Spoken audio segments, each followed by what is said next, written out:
Hi, my name is Holly, and in this final episode, I will be concluding this podcast with specific instances when FairTrade has failed to meet their regulations, discuss content from an interview with a local coffee shop owner who uses FairTrade coffee, and go over alternatives to the FairTrade company. So by this episode, you probably get the concept of what FairTrade is trying to do, or at least what they say they are trying to do.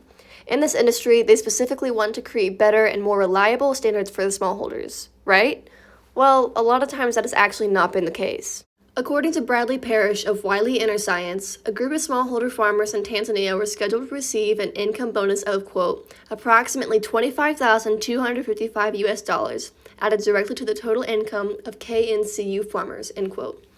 This bonus would be through the smallholders partnership with FairTrade and would be a substantial amount of money that could really change the lives of these farmers. However, quote, not all farmers received this income bonus, end quote. FairTrade states that they want to ensure equal and equitable systems for smallholders. However, this instability displays a level of unreliability to receive stable and equal income. The mission of FairTrade posted on their site claims that they work to, quote, ensure fair terms of trade between farmers and buyers, end quote. However, their history presents a disorderly image, possibly causing more harm than good. Parrish again quotes later on in the study, quote, benefits were dispersed unevenly as a combination of good husbandry and good luck brought some farmers multiple benefits while others received none, end quote. Parrish's tone here paints an image of disorganization and randomness for the company, showing that while the intentions of this company are good, the effects of this company's work on smallholders may actually create more issues than less. In the context of this situation, a few smallholders receiving substantial bonuses while others received none would likely result in a very hostile environment, leading to divisions between smallholder groups and consequently cause intense competitiveness. According to an interview with a FairTrade representative directed by Global Coffee Platform, low income in these situations can limit families' access to, quote, education, health services, ability to save for unexpected events, and ability to address harmful labor practices. It threatens their food security and doesn't allow them to invest in their farms, leading to decreased yields, end quote. Creating divisions through unequal payments can result in hostility within these groups of smallholders. This is the opposite of what the people and families in these situations need. They are relying on and trusting the FairTrade company to aid their business and help them grow. And in this instance, FairTrade is failing to do that. Unequal distribution of pay and not only goes against the values of this company, but also disrupts the livelihoods and well-beings of the families who partner with them. Oftentimes, the underlying issues discussed in Parrish's study, along with others, are repeated throughout the history of this company. According to Colleen Haidt of the Stanford Social Innovation Review, the FairTrade business states their primary focus is to, quote-unquote, aid the small farmer, which is defined by a small landowner. However, this actually causes the poorest population of farmers to be left out of this model. According to Haidt, quote, the poorest segment of the farming community, however, is the migrant laborer who does not have the resources to own land and thus cannot be part of the cooperative, end quote. In this instance, Haidt claims that the farmers who need the most help are unable to receive the aid they need due to the regulations of the organization. While I do agree that this marginalized group of smallholders should absolutely be able to access the aid and resources this company could provide them, Haidt seems to be focusing on the wrong reasons to argue against this company. The fine lines of these regulations do outcast those who need help the most. However, from the findings of the study and others in my research, FairTrade needs to address issues that are currently affecting smallholders who work for the company before addressing this specific one. If a situation like the one in Parrish's study was repeated with this category of smallholders, their livelihoods would be significantly worsened by the disordered aid that FairTrade would provide them. FairTrade needs to reach a level of stability and regulation to avoid derailing the lives of smallholders who would be heavily relying on their partnerships to survive. So now we're going to switch gears a bit and go over the interview portion of this episode. I was lucky enough to sit down with Ashley, a manager at Coffee Times, and interview her about her experiences and our topic for this podcast. I asked her 4 main questions about her business itself, FairTrade, and a scenario-based question, which I'll get to in a moment. So the first question I asked was, what proportion of your coffee is FairTrade? She told me it's about 30 to 35%, and also mentioned direct trade. Give or take about 5 or 6.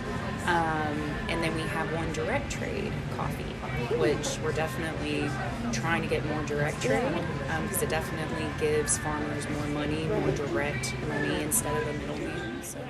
I thought this was so cool, and I was honestly really excited to see her acknowledge right off the bat a preference towards direct instead of FairTrade products. A second question that I asked was, is running a business using FairTrade coffee a challenge? Is it less accessible, more accessible, less expensive, more expensive than other roasters? Yeah, so I mean, honestly, since COVID, there have been, the accessibility is still the same, but the prices have increased. just being able to get it directly from farmers. Also, you have different climate issues that come into play with different seasons for coffee.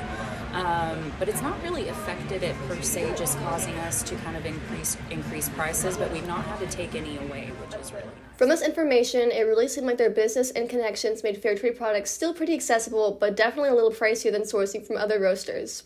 Although that never really prevented this business from buying them because they have reached that level of success where they can afford to continue buying FairTrade. The third question I asked was, are there challenges with running ethical/sustainable businesses? She told me it's never been super difficult, but definitely product that you have to get coming in, whether, a huge one was paper and plastic product, especially, or even syrups, where you source syrups from, because it all comes into play on the factory being able to produce it. If they, during COVID, things were shut down, so product got cut. So there were some times that we didn't have specific things that we would normally get. Again, from this, it seems like it was never too difficult for the business to maintain that level of ethical sourcing, but there were definitely aspects of sourcing that got challenging, especially over the pandemic. It seemed like a lot of buyers for products they were bringing in for the shop were no longer available, and they had to utilize other sources because of that. She also mentioned that the store manager does all the sourcing herself and has to find these connections, which I think is a challenge that should really be acknowledged. And for my last question, I asked, if you were given many resources and billions of dollars to run a national franchise of your business, do you think it would still be a challenge to maintain the same ethical/sustainable character that this business presents? I don't think it would be too hard. Terry's definitely been asked in the past to, would you ever expand? She loves the continuing comfort that we build in one place, but I do think if that was ever an option, that it would just be spreading what we already do day to day. It's going on 40 years of everything that we have consistently. So we wanted to get these answers from a coffee shop like this one because they are trying to run an ethical business on a small scale. In these questions, we pose an imaginary situation where the resources and power that FairTrade has would be given to the business to see if they felt like they could accomplish their ethical goals on the same scale as FairTrade is today. We wanted to get the specific perspective to acknowledge the difficulties of running an ethical business. However, given Ashley's response and confidence in the situation, it seems like FairTrade has some work to do. This is a very hypothetical situation, yes, but we really wanted to highlight the money and resources this company has. We feel that given the power situation this company is in, more should be happening. So now you may be thinking, if I can't support FairTrade, then what can I do to still help these people? There are many alternatives that anyone can support while FairTrade works on improving the way that their business is carried out. According to Larissa Rowe of the HuffPost, these alternatives will accomplish what the company claims to be doing in a very effective and direct way. Rowe claims that it's actually more beneficial to these families to buy non-FairTrade products and instead give to those who need financial aid directly. Rowe defends her argument discussing how FairTrade allows, quote, big companies to cash in on consumer altruism to make bigger profits on FairTrade goods, end quote. She also argues that differences between what one would pay for normal versus FairTrade products could be donated. Donating to what she describes as, quote-unquote, effective charities or giving to families directly is more beneficial to these families than buying the actual FairTrade products. Rowe lists charities such as GiveWell.org and GivingWhatWeCan.org in her article, concluding that people who want to help need to be supporting, quote-unquote, effectiveness, not apathy. I did some further research and found that GiveWell.org has, quote, earned a 100% for the accountability and finance beacon, end quote. According to the CharityNavigator.org, this means that they were found to go above and beyond in the terms of efficiency, sustainability, and trustworthiness as a company. GivingWhatWeCan.org is also found to be very effective. According to an article published by the University of Oxford, over $250 million have been donated and $2.5 billion are pledged. It takes pledged and donated money and helps the donator find effective charities to send them through to the site. It simplifies donating without taking fees on the money. Overall, I think Rowe's arguments are not only extremely well executed, but also very wise. Turning away from this business and giving directly puts pressure on this organization to take accountability and make changes to its processes. If the business continues to lose money due to a loss of support, they will have to acknowledge and change the way they work. Additionally, those who donate directly to these quote-unquote effective charities can trust the process because they know exactly where and who their money is going to. So to conclude this podcast, I personally think that FairTrade has the right ideas behind what they are doing. They just need to change how they carry them out. FairTrade needs to address their underlying issues with their organization and find new ways to ensure that they are accomplishing the goals of their business fairly. In the meantime, using resources from Roe's article and finding alternative ways to aid these smallholders and their families is the way to go. Thanks for listening.